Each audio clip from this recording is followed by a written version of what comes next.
எல்லாம் வல்ல என் அப்பன் சிவனே போற்றி, என் தாய் பராசக்தியே போற்றி, என்னை வாழ வைத்து கொண்டு இருக்கும் கணக்கம்பட்டி ஐயாவே சரணம்.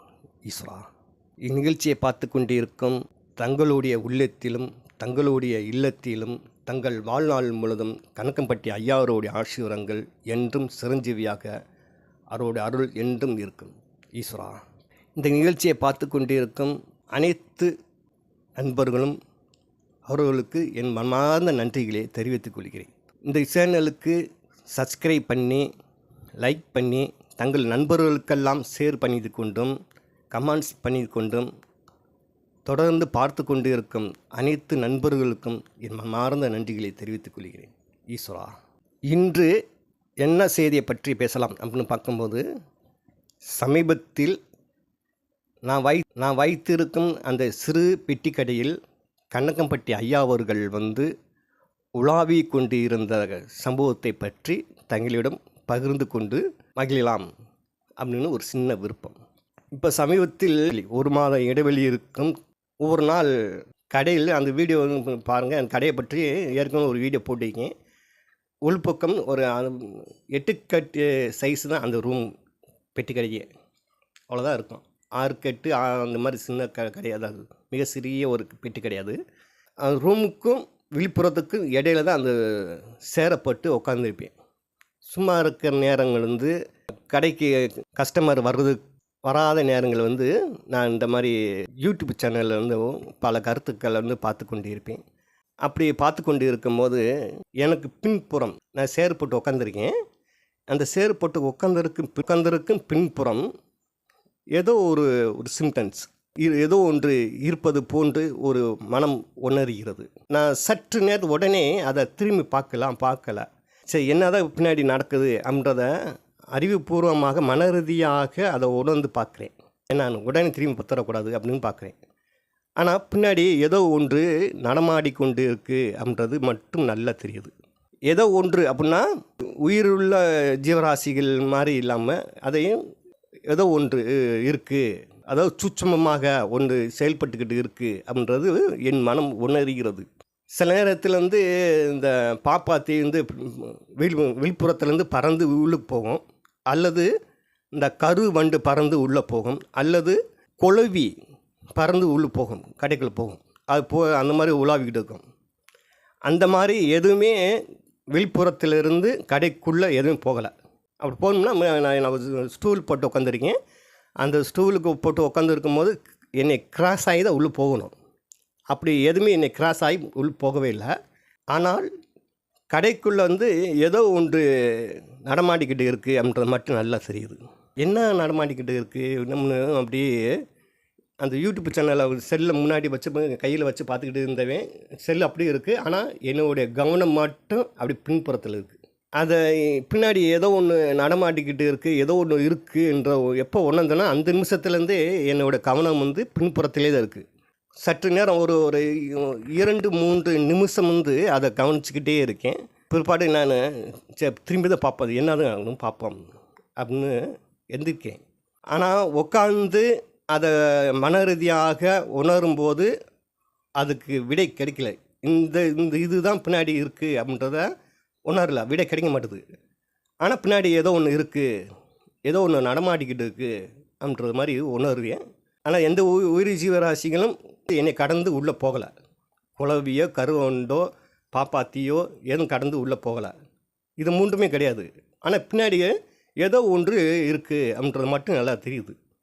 சரி, என்ன தான் இருக்குன்னு பார்ப்ப முடியுதான்னு செல்லை ஆஃப் பண்ணிட்டு கீழே வச்சுட்டு எந்திரிச்சு இல்லை ஃபஸ்ட்டு அந்த சேரில் உட்காந்த மாதிரி திரும்பி பார்க்குறேன்.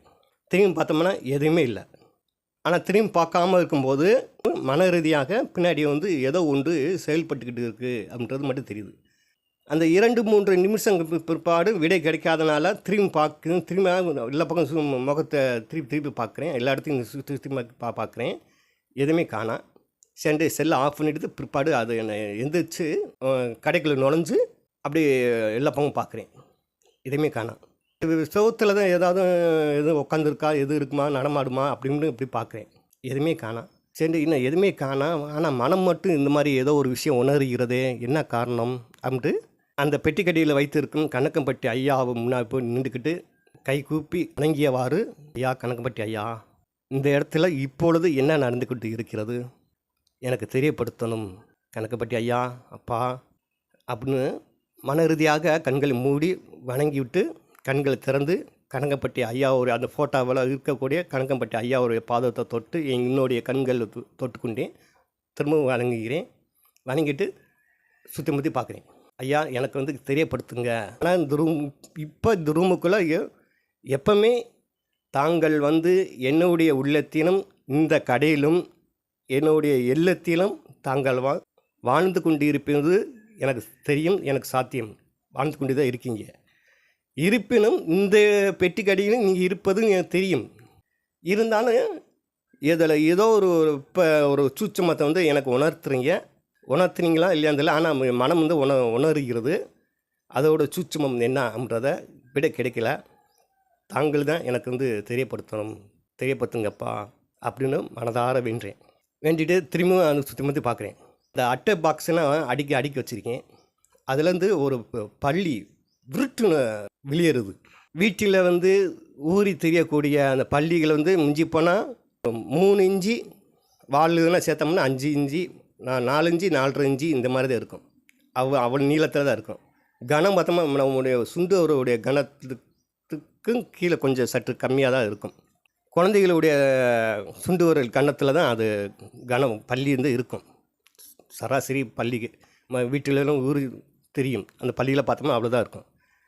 ஆனால் அந்த பள்ளி, நான் பார்த்த பள்ளி சற்று பெரிதாக ஆள்காட்டி விரல் கணத்தில் மிஞ்சி போனால் அது ஒரு 5 அல்லது 6 இன்ச்சு நீளத்தில் அந்த பள்ளி வால்லாம் சேர்த்து பார்த்தோம்னா 5 அல்லது 6 இன்ச்சு நீளத்தில் அந்த பள்ளி இருக்குது. பெரிதாக இருக்குது. அது டக்குன்னு அந்த அட்டை பாக்ஸுக்குள்ளேருந்து வெளியேறி ஒரு இடத்துல போய் நிற்குது, சவுத்தில் போய் நிற்குது. அப்பனே கணக்கம்பட்டி அப்பா ஈஸ்வரா நினைக்கும் போது என்னோடய மனதில் கணக்கம்பட்டி அதுதான், ஐயா தான் அது அப்படின்னு உணருது மனம். ஐயா நீங்கள் தான் இப்போ இந்த இடத்துலேருந்து உலாவி கொண்டு இருக்கீங்க. எப்பவும் உள்ளதை இருக்கீங்க. இருந்தாலும் கணக்கம்பட்டி ஐயா அவர்கள் வாழ்ந்த காலத்தில் தன்னை தேடி வரக்கூடிய பக்தர்கள் ஒவ்வொருவருக்கும் ஒவ்வொரு வேலைகளை கொடுத்து விட்டு அவர் சும்மா இருக்க மாட்டார். அவர் நடமாடிக்கொண்டே இருப்பார். ஒரு விதமாக நடமாடிக்கிட்டே இருப்பார். அதே போன்று இங்கே இந்த இடத்துலையும் ஏதோ ஒரு அவருடைய கணக்குக்கு அவருடைய ஏதோ ஒரு விஷயத்துக்காக அவர் உலாவி கொண்டு இருந்திருக்கார் போல். அதுதான் உண்மை, அதுதான் சாத்தியம். ஆனால் அந்த நேரம் கணக்கம்பட்டி ஐயா அவர்கள் எனக்கு எந்த ஒரு விதத்திலும் ஒரு விஷயத்தை உணர்த்துவதற்காக அல்ல. சாதாரணமாக அவர் உலாவி கொண்டு இருந்திருக்கார். சென்று நாம் அந்த பள்ளியை விட்டு அப்படியே கவனிச்சிக்கிட்டே இருக்கேன். விட்டு பார்த்துக்கிட்டே இருந்தில்ல. நான் உடனே அதை போய் வீடியோ எடுப்போம் அப்படின்ட்டு போய் செல்லை உடனே எடுத்து அதை வீடியோ எடுக்க ஆரம்பிச்சிட்டேன்.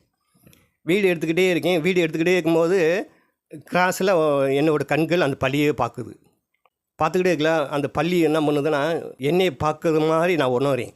பொதுவாக பள்ளி நம்மளை பார்க்குதா இல்லையாண்டு அது உணர முடியாது. மன ரீதியாக உணர்ந்தால் தான். மற்றபடி பள்ளியோட கண்கள் நம்ம பார்த்தோம்னா அதோடைய கண்கள் நம்மளை பார்க்குது அப்படின்றத நான் பார்க்க முடியாது. இது ஒரு விதமாக பக்குவ நிலையில் மன ரீதியாக உணர்ந்தால் மட்டும்தான் அதை சாத்தியமாகும். அதுபடி நான் பார்க்குறேன் கணக்கம்பட்டி ஐயாவா அந்த பள்ளி உருவத்தில் அங்கே நடமாடிக்கிட்டு இருந்தவர் அந்த அட்டை பாக்ஸு சைடில் இருந்து ஓடி ஒரு இடத்துல போய் சவுத்தில் போய் ஏறி நிற்கிறாரு. அதை நான் கவனிக்கிறேன். அதன் பின் கணக்கம்பட்டி ஐயா அவர்களும் என்னை கவனிக்க ஆரம்பிச்சிட்டாரு. வீடியோ எடுக்க ஆரம்பித்த பிற்பாடு, ஏண்டா சாமி உனக்கு இதுனா வேலை அப்படின்றது மாதிரி அந்த ஒரு செயல் அப்போ அது எனக்கு இருந்துச்சு.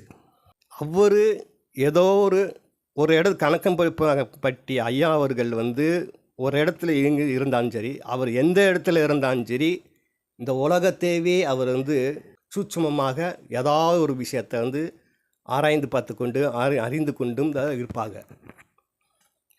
அதன்படி தான் அன்று என்னுடைய அந்த பெட்டிக்கடைக்குள் கணக்கம்பட்டி ஐயா அவருக்கு அங்கே இருந்தாலுமே இந்த உலகத்தை பற்றி தான் அவர் ஏதோ ஒரு சிந்தனையில் சூட்சுமமாக அவர் அங்கே செயல்பட்டு கொண்டு இருந்திருக்கார். அதுதான் உண்மை, அதுதான் சத்தியம்.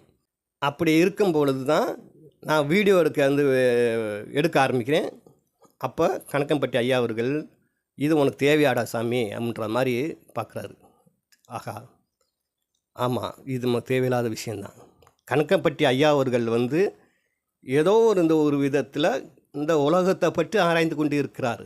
அதை நம்ம போய் இடையில போய் தொந்தரவு பண்ணக்கூடாது, இது தப்பு இது அப்படின்ட்டு சற்று நேரத்தில் அந்த வீடியோ எடுத்து அதை வந்து ஆஃப் பண்ணிவிட்டு வச்சுட்டு திரும்ப வந்து அந்த பள்ளியை பார்த்து கையெடுத்து கும்பிட்டு, ஐயா கணக்கம்பட்டி அப்பா அவர்களே, என்னை மன்னித்து கொள்ளுங்கப்பா.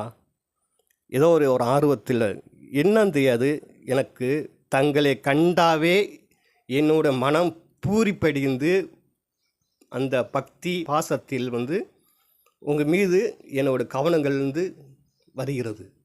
உங்களை கண்டாலும் கனாவிட்டாலும், அதாவது இந்த சூட்சும ரீதியாக பாப்பாத்தி ரூபத்திலையோ அல்லது பச்சை வெட்டிக்கிளி ரூபத்திலையோ மற்ற ஜீவராசிகள் பாம்பு உருவத்திலையோ அல்லது இந்த பள்ளி உருவத்திலையோ மற்ற எந்த ஒரு உயிர் ஜீவராசி ரீதியாக நீங்கள் வந்து காட்சி அளித்தாலும் காட்சி அளிக்காவிட்டாலும் என்னுடைய மனம் எப்பொழுதுமே உங்களுடைய ஞாபகத்தில் தான் மூழ்கி போயிருக்கு. அந்த ஆர்வத்தில் தான் இப்போ நான் உங்களை இந்த பள்ளி உருவத்தில் பார்த்த உடனே என் மனம் உங்களை கவனிக்க ஆரம்பித்தது. ரெண்டாவது வீடியோவை எடுக்க ஆரம்பித்தது. எல்லாமே உங்கள் மீது உள்ள பக்தி பாசத்தில் தான் நான் எடுக்க ஆரம்பித்தேன். மன்னிக்கணுங்கப்பா. சாதாரணமாக வந்து உங்களை வந்து நாங்கள் கண்டு விட்டுட்டு உங்களை தொந்தரவு செய்யாமல் உடனே போயிருக்கலாம். இதை கண்ட பிற்பாடும் நின்று திரும்பவும் நான் தொடர்ந்து உங்களை கவனிச்சிக்கிட்டே இருந்தேன். ரெண்டாவது உங்களை வந்து செல்லில் வந்து வீடியோ எடுக்க ஆரம்பித்ததும் ரெண்டாவது தப்பு அப்படின்ற உணர்ந்துட்டு இப்போ வந்து இந்த பள்ளி உருவத்தில் வந்து காட்சி கொடுத்தது வந்து எனக்கு நீங்கள் ஏதோ ஒரு விதத்தில் ஒரு விஷயத்தை உணர்த்த வரீங்க அப்படின்னா நான் உங்கள் முன்னாடி வந்து நின்று உங்களுடைய உங்களுடைய ஒவ்வொரு ஆக்டிவிட்டும் கவனித்து என்ன சொல்ல வரீங்கன்றதை நான் கவனிச்சிருக்கலாம். ஆனால் பள்ளி உருவத்தில் இப்போ நீங்கள் வந்தது வந்து எனக்கு உணர்த்துவதற்காக அல்ல, இந்த உலகத்தை பற்றி ஏதோ ஒரு விஷயத்தை பற்றி நான் ஆராய்ந்து கொண்டு இருந்துக்கீங்க. அதையும் நான் உணர்ந்துட்டேன். உணர்ந்த பிற்பாடு அந்த இடத்துல நான் நிற்கக்கூடாது. உடனே இயல்பான நிலைக்கு நான் சென்று இருக்கணும். நான் செல்லாமல் நான் தொடர்ந்து பார்த்ததும் தப்பு தாங்க ஐயா, நீ மன்னிச்சுங்கப்பா.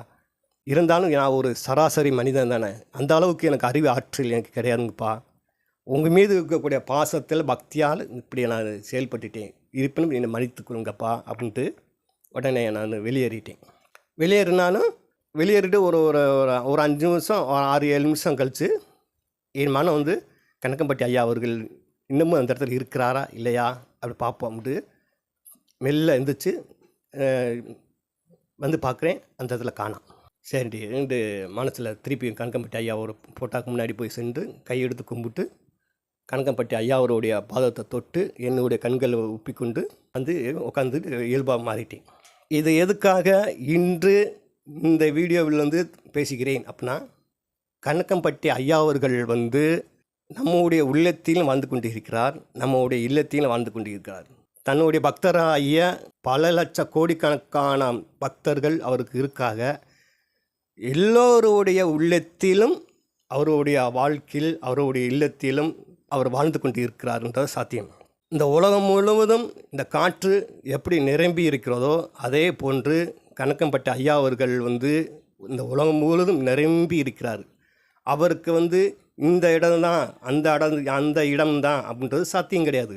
இந்த நிகழ்ச்சியை பார்த்து கொண்டு இருக்கும் அனைத்து பக்தர்களுடைய உள்ளத்திலும் இல்லத்தில் இருந்தாலும் அவர் இருக்கும் ஒரு இடத்தில், உதாரணத்துக்கு இப்போ இந்த நிகழ்ச்சியை பார்த்து கொண்டு இருக்கக்கூடிய உங்களுடைய இல்லத்தில் அவர் ஏதோ ஒரு உருவத்தில் வந்து பட்டாம்பூச்சி உருவத்திலையோ அல்லது வெட்டுக்கிளி உருவத்திலோ இந்த போன்று பள்ளி உருவத்திலையோ கற்பாம்பூச்சி உருவத்திலோ ஏதோ ஒரு உருவத்தில் வந்து காட்சி கொடுக்கிறார் அப்படின்னா அந்த நேரம் அவர் உங்களுக்கு மட்டும் காட்சி கொடுக்கவில்லை, உங்களுக்கு மட்டும் சில விஷயங்கள் வந்து உணர்த்துவது.